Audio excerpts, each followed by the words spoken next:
In the late hours of Sunday evening, Doja Cat will close out the first weekend of the 23rd Coachella Valley Music and Arts Festival in front of 100,000 rapturous fans and millions more streaming at home.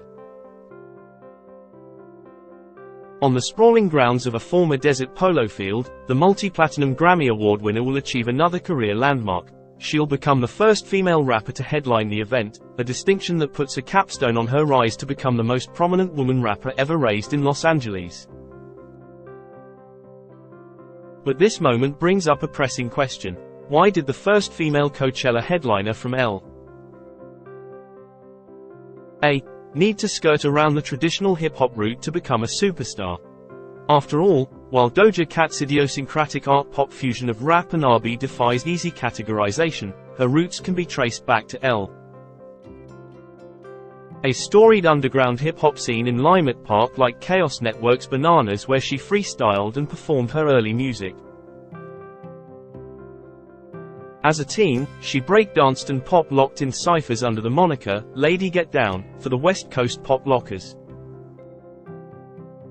She also collaborated with local rappers Buzz Driver, Ill Camille and Verbs, who helped sharpen her musical talents. As a child, she was exposed to psychedelic jazz while living at Alice Coltrane's Sai Anantam Ashram in Agoura Hills. Her path to success underscores a deeper mystery at the heart of the city's hip-hop culture. Why has Los Angeles failed to produce a major rap first female superstar along the lines of Nicki Minaj and Cardi B from New York City, Saweetie from the Bay Area, Lato from Atlanta, Glorilla from Memphis or St. Louis Sexy Red? There's no one single answer, but many theories are partially correct. The lack of women rappers crossing over into the mainstream involves a combination of systemic issues endemic to L. A's hip-hop climate, the legacy of gangster rap and its extreme violence and misogyny that created a landscape inhospitable to women, the absence of super-producers who have championed female rappers and helped sustain their success, the inherent expectations and difficulties of being a female rapper in a male-dominated industry, and the failure of the artists themselves to capitalize on their initial momentum. There was a lot of times where a lot of people was wondering, where are the female artists on the West Coast? Asked South Central rapper and Eazy-E protege Silk E. Fine on the I Only Touch Greatness podcast last year. To understand how it happened requires taking it back to the beginning. In the 80s, before gangster rap dominated the West Coast, there was electro-funk, a subgenre inspired by electronic and funk hybridists like Kraftwerk, Prince and Afrika Bambaataa. At the time, Uncle Jam's Army and its breakout star, the Egyptian Lover, supplied sex and freak-obsessed anthems to a generation of popping and locking teenagers. This was the hedonistic party-centric environment that incubated LA's first major female rappers, J. Fad. Around 1986, in the suburban Inland Empire, a teenage Juana Sperling hosted auditions at her mother's house to find the members of her future girl group. She remembered feeling inspired by East Coast hip-hop and the carnal anthems spun at Uncle Jam's Army parties. About an hour west in Compton, Eazy-E simultaneously formed NWA with Dr. Dre, Ice Cube, DJ Yella, Arabian Prince, and later, MC Ren. The blistering menace of their production, their shockingly aggressive and raunchy subject matter, and their cinematic narratives of L.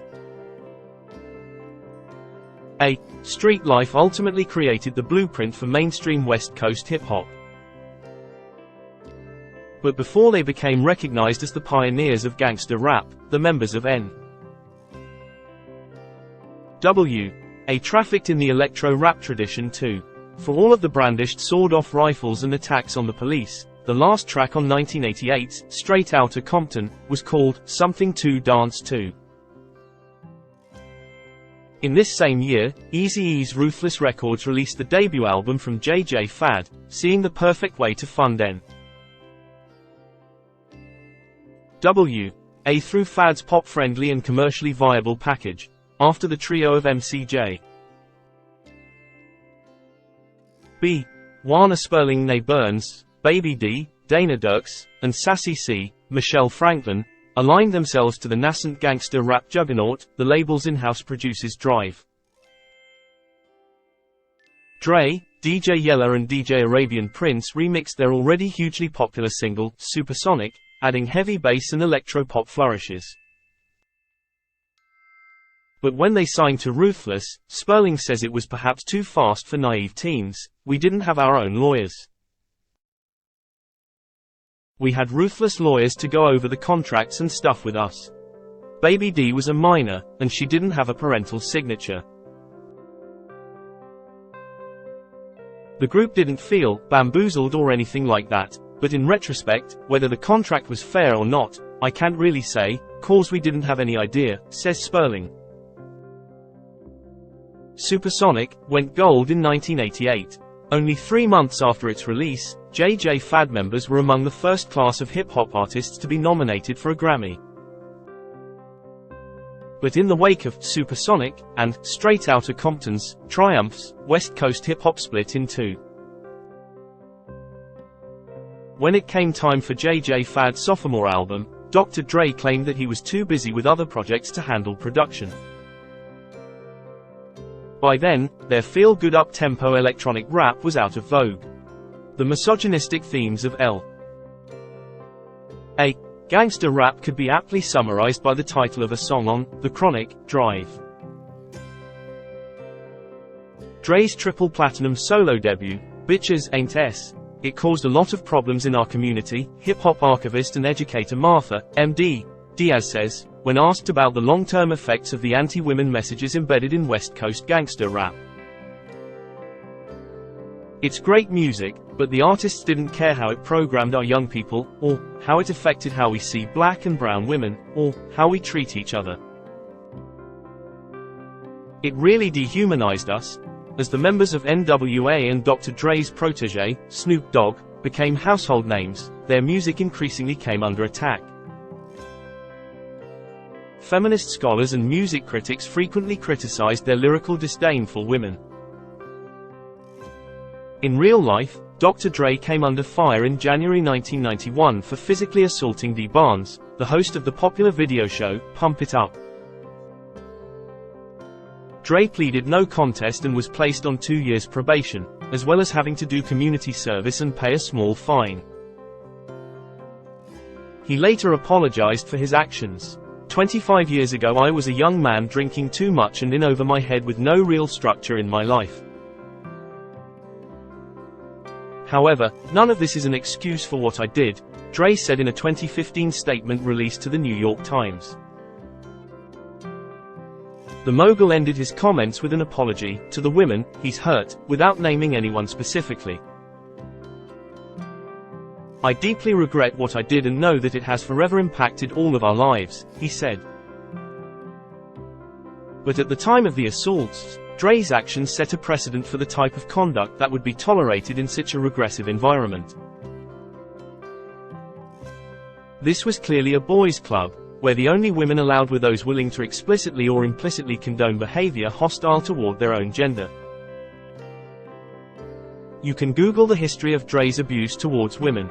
You can read the accusations from Dre's former collaborator and child's mother, Michelle A, says DJ Charisma, the sole female DJ on L. A's urban radio staple, Power 106, 105.9 FM. That era was brutal. According to Michelle A, Drive. Dre inflicted a broken nose, cracked rib and 5 black eyes during the course of their lengthy relationship, which began in the late 80s, when she was 16 and he was 22. In a 2015 interview on the Breakfast Club radio program, the singer also accused Dre of once shooting at her with a gun. He missed her by inches, she said. Dre's definitely responsible, Charisma says, when asked about the glaring absence of women produced and co-signed by Dre during his 4-decade run at the top of West Coast hip-hop. When you also look at what's going on with Diddy, Sean Combs, you see a pattern. These big dogs have no respect for women. Whether male or female, one of the most common routes to rap stardom involves developing a close working relationship and co-sign from a super producer or an already entrenched MC. But for women rappers, it has been a particularly essential part of their path to success. Think of Timbaland introducing Missy Elliott to the world, or Lil Wayne ushering Nicki Minaj into popular consciousness. The Notorious B.I.G. brought Lil Kim into the industry through his crew, Junior M. AFIA, while D.A. Brat worked closely with Jermaine Dupri. Even one of the first breakout female rappers, Roxanne Shante, came up under the aegis of Marley Marl and the Juice Crew. Even though technology was widely available, women usually weren't producing their own music until much later on, Diaz says. That's really important because the men were the ones that controlled who got put on. And in Los Angeles that was even more significant because until the early years of the last decade, Dre acted as an almost omnipotent gatekeeper controlling the levers of LA commercial hip-hop. Nor can you deny the impact of the street politics that define LA rap music either.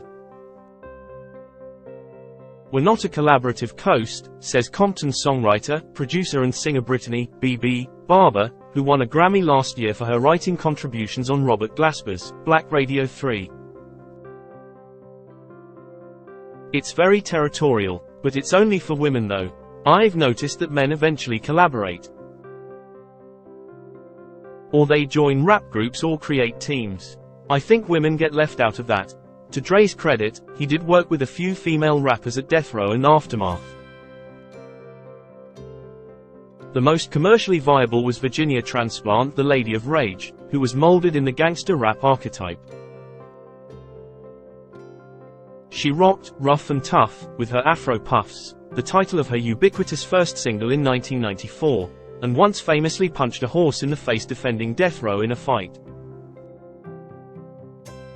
Women rappers from LA have historically been formulated in the image of the men. You know, the whole Dickie, plaid shirts, gangster rap era, says Karis Henry, a longtime music industry executive who worked closely with Eazy-E at Ruthless Records. Despite a hit single and iconic appearances on The Chronic and Doggy Style, the Lady of Rage was never prioritized at Death Row. After waiting years in label purgatory, her debut, Necessary Roughness, didn't receive a release until 1997. By then, Tupac was dead, Dre and Snoop Dogg had left the label, and Death Row boss Suge Knight was incarcerated. It failed to produce any hits and the album peaked at number 32 on the Billboard charts. The Lady of Rage wasn't the only great LA female rap hope during the 90s. At the turn of the decade, 18-year-old, spaghetti-braided Yolanda Yo-Yo Whitaker made a show-stopping debut on It's a Man's World, a standout track from Ice Cube's classic, America's Most Wanted. With mentorship from the NWA star, Yo-Yo delivered a trio of albums that received critical acclaim but failed to make a dent on the Billboard 200. Despite her fearless and empowering feminist raps, or perhaps because of them, the Compton native never garnered as much local radio play as her male peers. But in 1993, Yo-Yo seemed to be on the cusp of shattering the glass ceiling. Her Women Can Do It As Well As the Men duet with Ice Cube, the Bonnie Clyde theme, became a fixture on Power 106 and The Beat 92. 3FM. It topped the Billboard Hot Rap Singles chart and she even nabbed a recurring role on the Smash Fox show Martin. But after it took 3 years for her label to release her follow-up, 1996's Total Control, Yo-Yo walked away from pursuing a full-time rap career. She too had issues with the overtly masculine culture that predominated West Coast rap. They couldn't accept me for just being a woman. When I got pregnant, I just was like, oh, I can't tell anybody. I was letting him down, that they let a girl in, Yo-Yo said in a 2022 interview with PBS. Now the money they've put into me, they got to put it on hold, because it just seemed like a woman wasn't supposed to be here. In her commentary, Yo-Yo alludes to another reason why female rappers supposedly don't receive as many record deals: the costs inherent in breaking a female artist. They're a lot more costly. I have heard that directly from labels, says Power 106's Charisma. All major female artists are expected to look a certain way. Think Beyoncé with her high glam and Megan Thee Stallion with her dance crew, hair, makeup, the whole 9 yards. These issues didn't only impact female rappers with major label deals, they affected underground female artists who never received the same level of interest as their male counterparts. The 90s was a very heterosexual and very masculine climate, says Medusa the Gangster Goddess, a longtime creative force in the Lime Park underground hip-hop world. LA male rappers might think other female rappers are dope, but they would rather put on someone that is going to rap about where they're coming from, something that they can tolerate and get behind.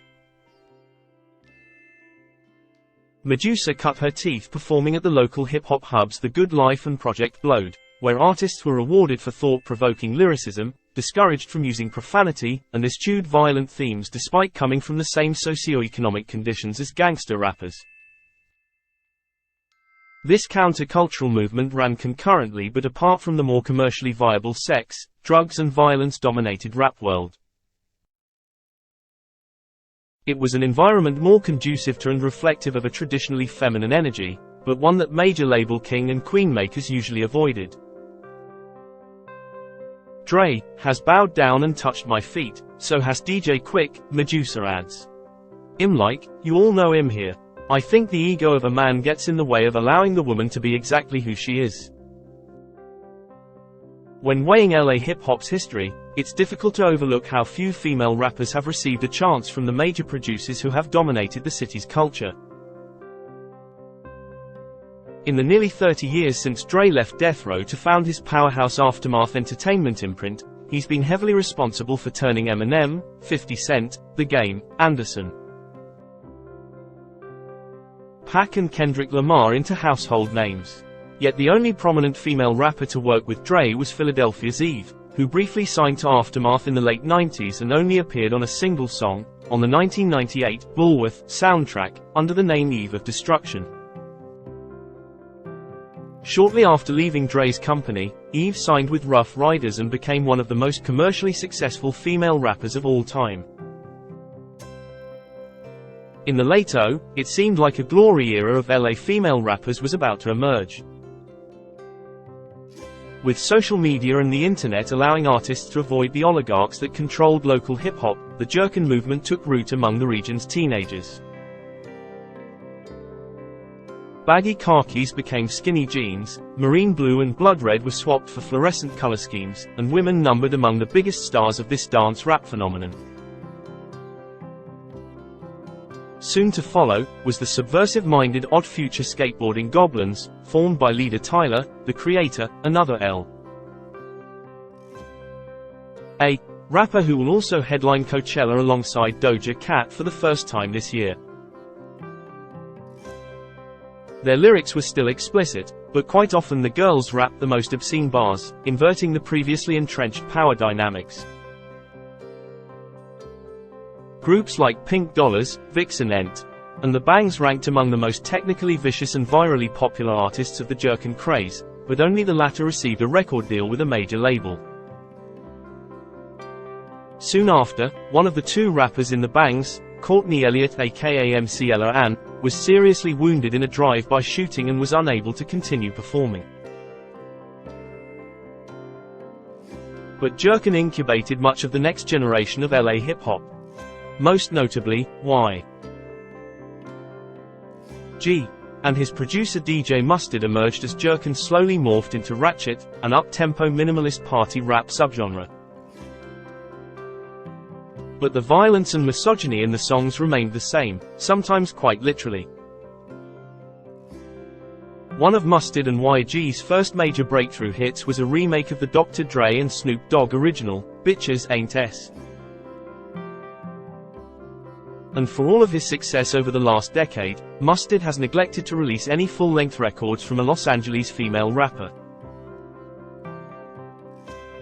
At the same time that Doja Cat cut her teeth in the Limelight Park underground that had birthed Medusa a generation before, other female rappers started garnering attention in the middle years of the last decade. By now, Nicki Minaj was one of the most famous musicians on earth, and most of the major rap capitals seemed to be producing their own female rap stars. In the left field and more heady spheres of the LA underground rap scene, Ill Camille and Velva Wonder established themselves as formidable and incisive lyricists.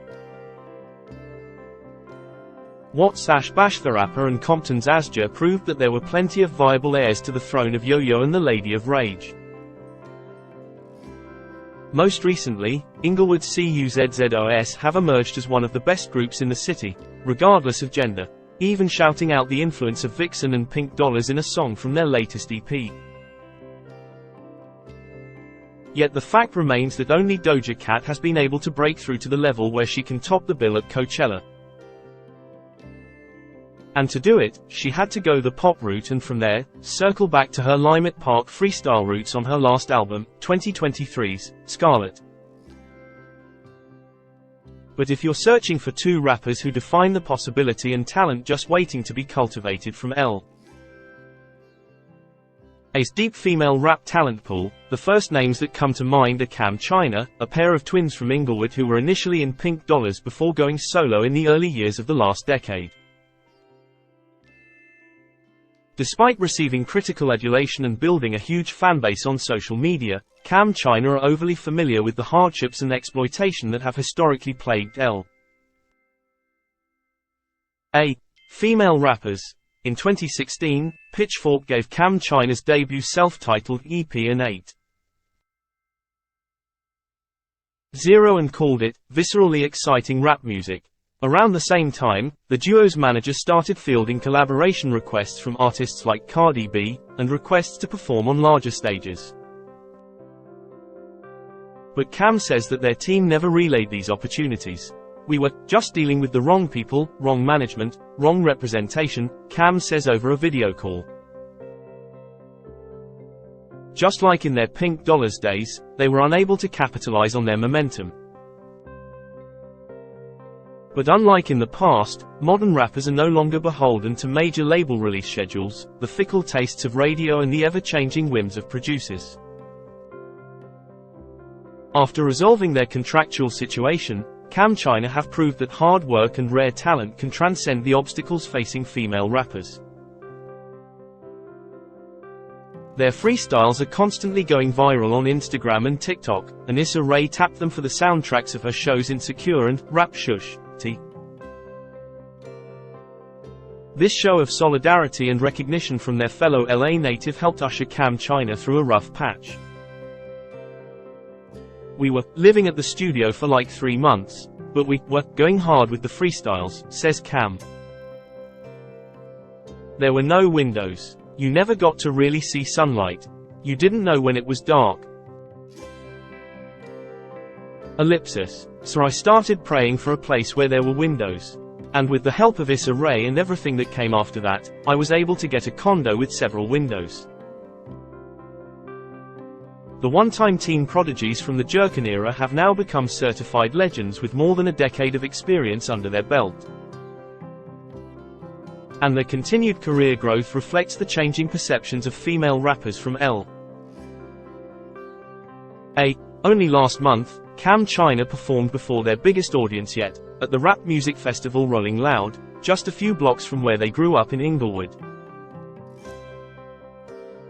"There's a lot of female rappers rapping now, and this whole industry has changed for women in a really important way," Cam says, remembering her historic place in the genre.